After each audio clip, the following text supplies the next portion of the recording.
dari kelompok 3 dengan tema keluarga berencana, yaitu akseptor KB baru dan KB lama, akan membuat video roleplay mengenai Nyonya A dengan akseptor baru KB suntik 3 bulan, di mana akan memberikan konseling mengenai jenis-jenis KB dan juga pemasangan KB suntik 3 bulan. Untuk anggota kelompok 3 yaitu perkenalkan, nama saya Istiqomah Nurmadasila dengan NIM 2202080029. Perkenalkan, nama saya Anissa Inur Fadila dengan nomor induk mahasiswa 2202080025. Perkenalkan, saya Maya Indra Arsati dengan nomor NIM 2202080018. Perkenalkan, nama saya Nurmailana Yaya dengan NIM 2202080037. Perkenalkan, nama saya Putri Farida Safitri dengan NIM 2202080002. Dan teman saya satunya yaitu Amanda Gilberania Putri Afandi dengan nomor induk mahasiswa 2202080012. Video ini kami persembahkan untuk memenuhi tugas mata kuliah dokumentasi kebidanan. Selamat menyaksikan video kami. Penutup akseptor KB baru. Perannya bidan 1 Anissa Inur Fadila, bidan 2 Istiqomah Nurmadasila, suami Putri Farida Safitri, ibu akseptor Amanda Gilberania Putri Afandi, ibu mertua Nurmailana Yaya, bapak mertua Maya Indra Larasati.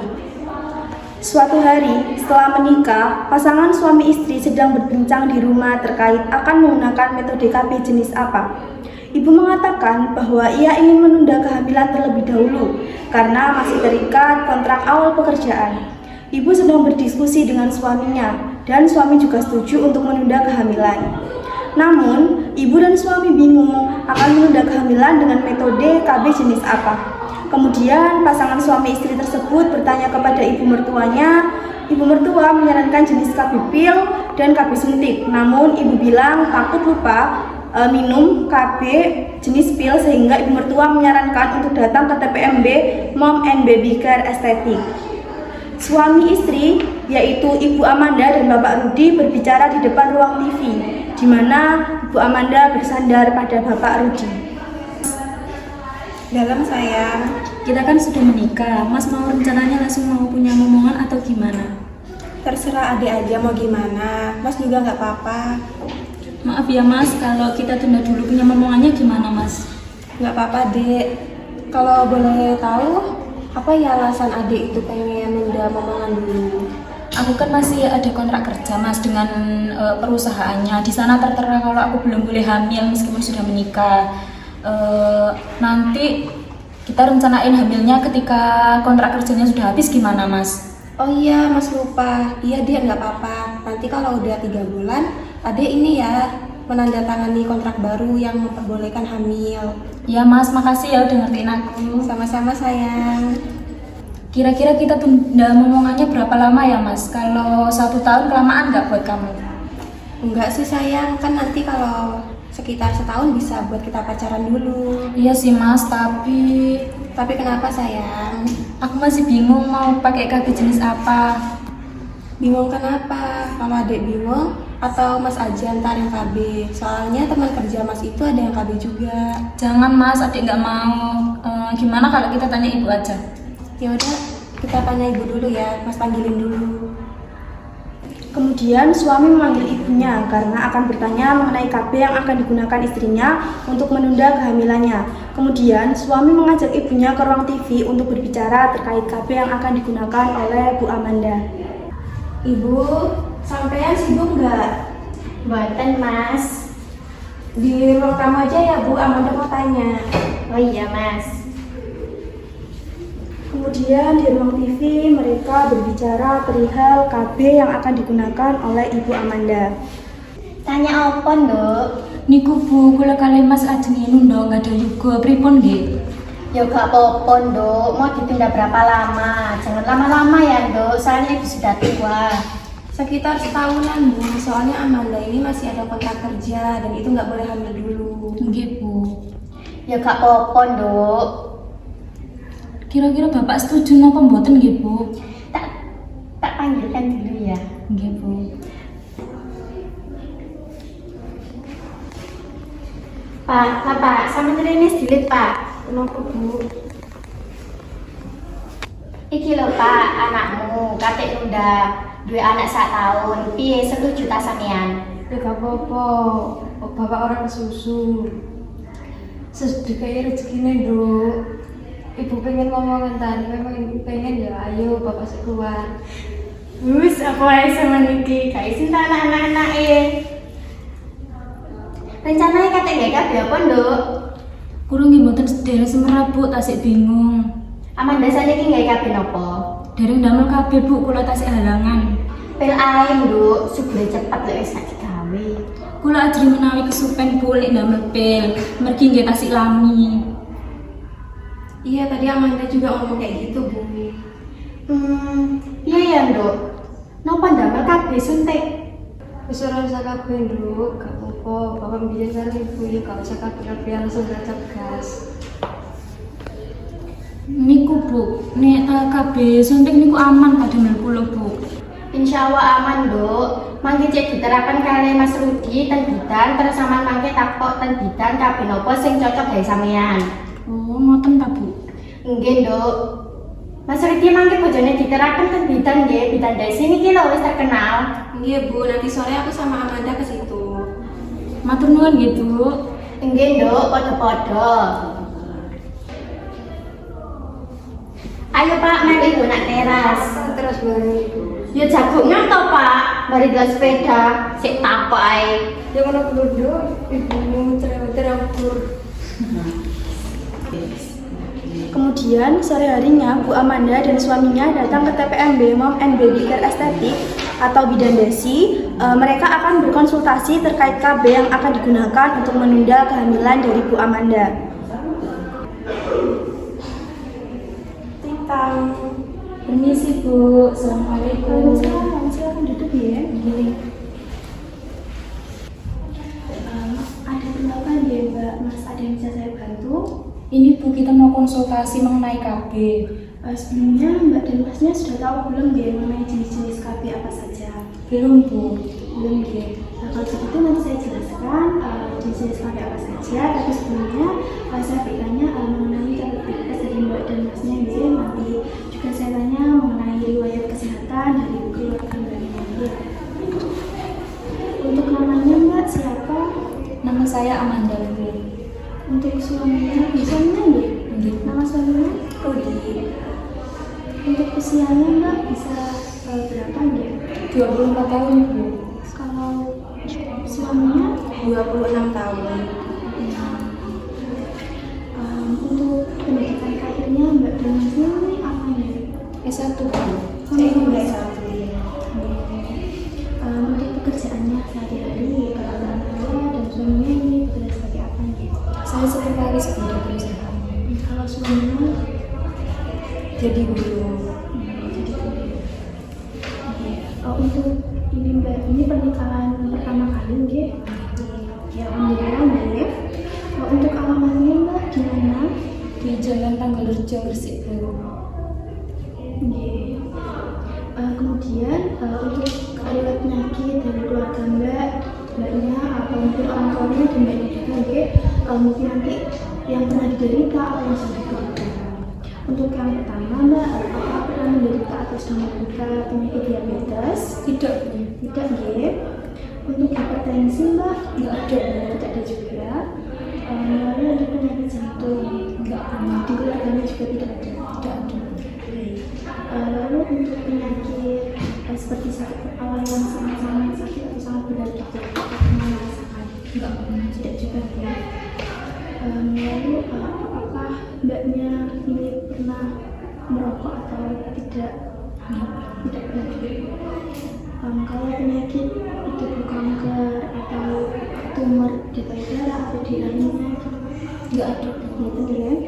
Alhamdulillah normal semuanya ya Mbak.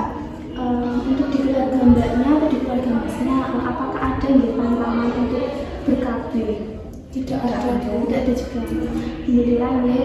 Untuk Mbaknya sendiri dan Masnya, alasan ingin ber-KB itu apa ya? Kita kan baru menikah Bu, terus saya masih ada kontrak Bu dengan perusahaan saya, belum boleh hamil. Nah saya mau pakai KB tapi belum tahu mau pakai KB jenis apa. Oke. Untuk tujuan dari Mbak dan Masnya ini ber-KB, KB untuk apa ya? Untuk menunda kehamilan atau bagaimana? Saya sama istri saya ini mau menunda kehamilan dulu Bu Bidan. Nah, kira-kira berapa lama nih ditundanya? Sekitar 1 tahunan Bu. Sekitar 1 tahun jadi. Lalu Mbak Amanda sendiri sudah pernah menggunakan KB atau belum? Belum Bu, karena sebelum menikah saya itu sudah haid. Nah biar masih aman saya mau pakai KB Bu. Setelah menikah dari Mbak dan Mas ini sudah melakukan hubungan suami istri atau belum ya? Belum Bu. Belum ya, karena masih haid ya. Kalau begitu saya jelaskan nanti jenis-jenis KB apa saja, namun akan saya arahkan ke jenis KB yang sesuai dengan kondisi dari Bu Amanda, Mbak Amanda ini. Kan karena Mbak Amanda kan hanya ingin menunda selama 1 tahun, jadi kan eman-eman gitu Mbak. Kalau misalnya pakai yang susu, AB susu itu kan sekitar 3 tahunan atau 5 tahunan, jadi eman-eman di Mbaknya gitu ya. Kemudian, Bidan Anissa menjelaskan seluruh metode KB secara keseluruhan menggunakan ABPK dan pasangan suami istri tersebut mendengarkan dengan seksama, sesekali bertanya kepada Bidan Anissa. Mbak nanti akan saya jelaskan dengan ABPK ini ABPK ya Mbak. Nanti yang di sini akan ada penjelasan secara singkat dari metode KB. Nanti akan saya jelaskan metode KB-nya itu apa saja ya.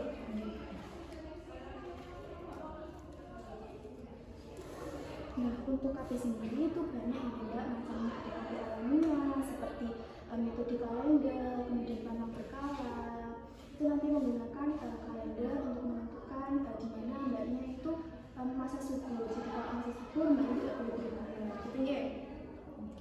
Lalu ada metode dengan pengecekan lembur serviks atau cairan atau berbeda ini kan Mbak, yang kayak gitu. Dan nanti biasanya dibarengi dengan metode suhu basal atau sintoterma. Nah itu dicek suhunya. Biasanya kalau masa-masa subur atau namanya ovulasi, di mana sel telur itu keluar, nanti akan ada peningkatan suhu itu. Lalu ada juga, ini bisa dilihat ya, ada juga metode yang jangka waktunya lama yang tidak saya sarankan, seperti AKDR, yang IUD itu loh Mbak. Lalu ada implan atau susu. Nah ada juga yang kontrasepsi manual.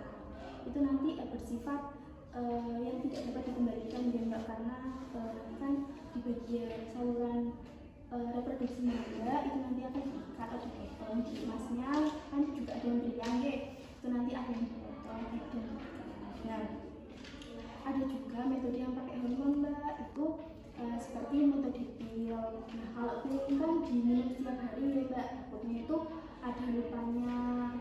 Terus ada juga metode suntik. Nah suntik ini 3 bulan dan ada 1 bulan. Nah kandungannya itu yang 1 bulan itu hormonnya hormon estrogen sama hormon progesteron.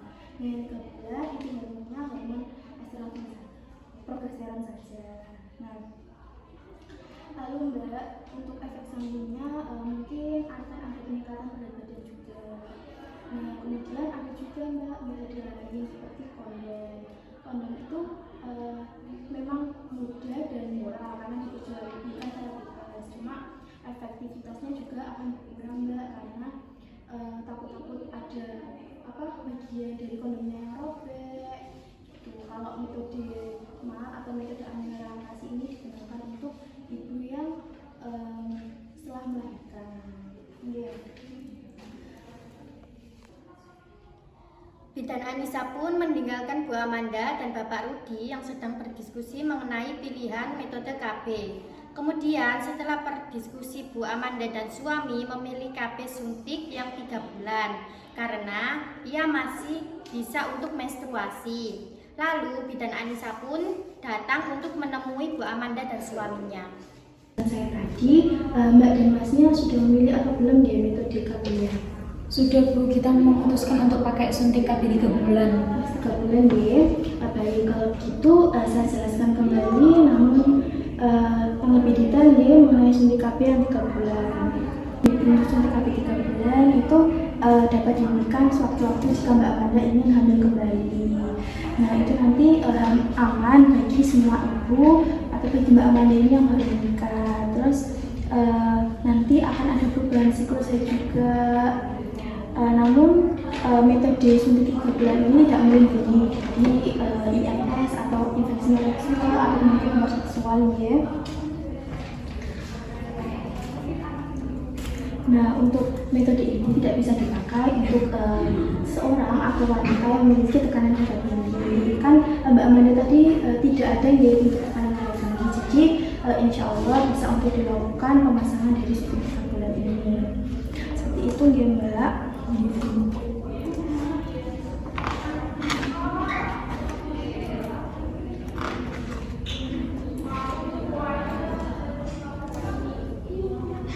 Nah, mungkin untuk efek samping umumnya akan terasa seperti haid kadang itu banyak dan sedikit lama. Terus juga ada seperti mual, kadang juga kan efek samping dari hormonnya ya. Seperti itu ya Mbak. Baik, dari penjelasan saya tadi Mbak, apakah ada yang ditanyakan? Insya Allah tidak ada Bu. Saya mau disuntikannya kapan ya Bu? Setelah haid atau gimana? Mbak Amanda kan sudah menstruasi nih, jadi bisa langsung saya dilakukan penyuntikan KP 3 bulan. Saya panggilkan bidan desi terlebih dahulu ya, karena yang melakukan penyuntikan mungkin bidan desi. Bidan Anissa pun memanggil Bidan Desi untuk melakukan penyuntikan KB 3 bulan kepada Bu Amanda. Kemudian Bidan Desi datang menemui Bu Amanda di ruang pemeriksaan. Kemudian Bidan Anissa meminta Bu Amanda untuk timbang BB dan dicek tekanan darahnya. Dan sebelum melakukan penyuntikan, Bidan Desi melakukan pemeriksaan pada bagian payudara dan perut ibu untuk mengecek apakah benar tidak ada benjolan sebagai indikasi kanker atau tumor. Permisi Bu, ini ada ibu pasien yang mau pasang suntik KB yang 3 bulan. Tadi sudah saya jelaskan, sudah saya anamnesa juga, tidak ada kontraindikasi di pemasangan KB suntik 3 bulan. Ibu bisa menunggu ya karena tadi bilang.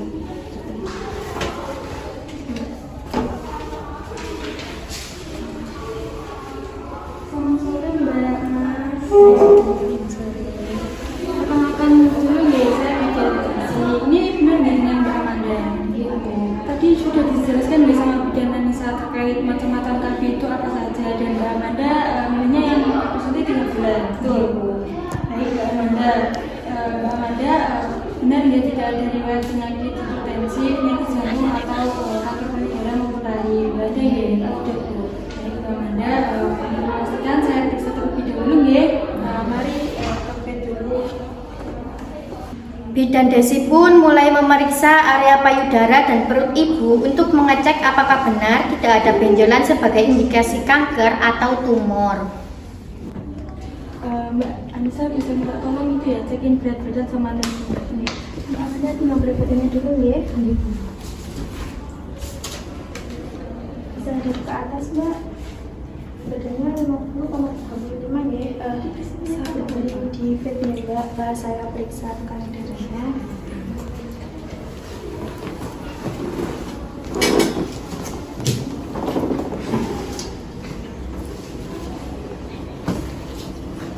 Di sini ya Mbak.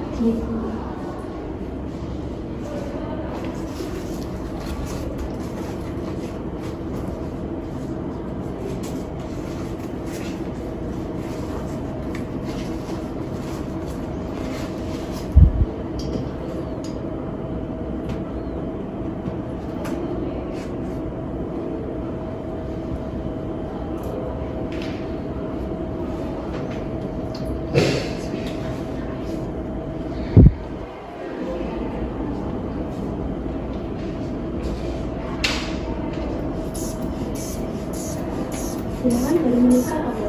Iya berapa hari yang lalu Mbak? Makanya mau pakai KB gitu ya. Pernah ya tekanan darahnya 120/80.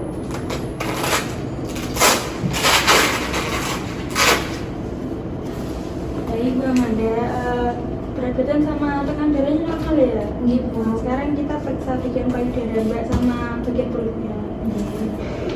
Permisi ya, saya buka dulu. Mbak Amanda bisa minta tolong tangannya angkat ke atas, dua-duanya ya. Baik, terima satu Mbak Amanda. Satunya Mbak, turun. Ini ya, satunya. Baik, Mbak Amanda, normal dia tidak ada benjolan atau kulit jeruk yang tanda-tandanya itu kanker payudara, jadi nggak ada nih. Selanjutnya pemeriksaan bagian perut ya Mbak Amanda, minta tolong dibuka sedikit Mbak, saya bantu ya. Gimana Mbak, apa ada rasa nyeri? Nggak ada Bu. Nggak ada nih. Satunya Mbak. Nggak ada Bu. Alhamdulillah Mbak Amanda, dari pemeriksaan tadi hasilnya normal ya, payudara sama bagian perutnya tidak ada benjolan, jadi Mbak bisa dilakukan suntik 3 bulan ini. Mbak, ini saya akan lakukan penyuntikan KB suntik 3 bulan. Nah, kandungannya itu ada DMPA atau depo-medroksi progesin asetat. Nah, Mbak relax aja ya, nggak usah tegang. Nanti Mbak bisa miring ke kanan atau ke kiri senyamannya Mbak aja. Kemudian Bidan Desi melakukan penyuntikan KB 3 bulan pada Bu Amanda. Kemudian meminta Bu Amanda untuk duduk. Bisa saya bantu duduk ya.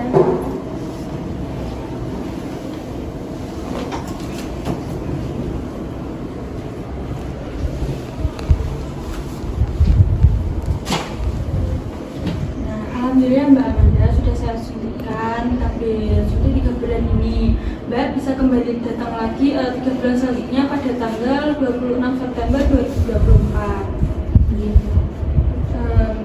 Mbak, nanti kemungkinan ada rasa mual, pusing itu nggak apa-apa ya, itu efek samping yang normal. Terus ada juga nanti gangguan haid, tapi Mbak nggak kalah khawatir ya, bisa datang ke sini lagi. Nanti saya periksa lagi ya. Terus mungkin ada penambahan berat badan juga Mbak Amanda. Nanti saya bantu pantau kalau berat badannya masih normal atau nanti berat badannya lebih, mungkin bisa ganti alat kontrasepsi yang lain atau metode yang lain. Gitu nggih Mbak Amanda? Berarti saya kesini datang 3 bulan lagi gitu? Iya Mbak Amanda, datang ke sini 3 bulan lagi. Jangan lupa ya Mbak ya, bisa dicatat di HP atau di kalender yang ada di rumah, bisa dilingkari biar nggak lupa.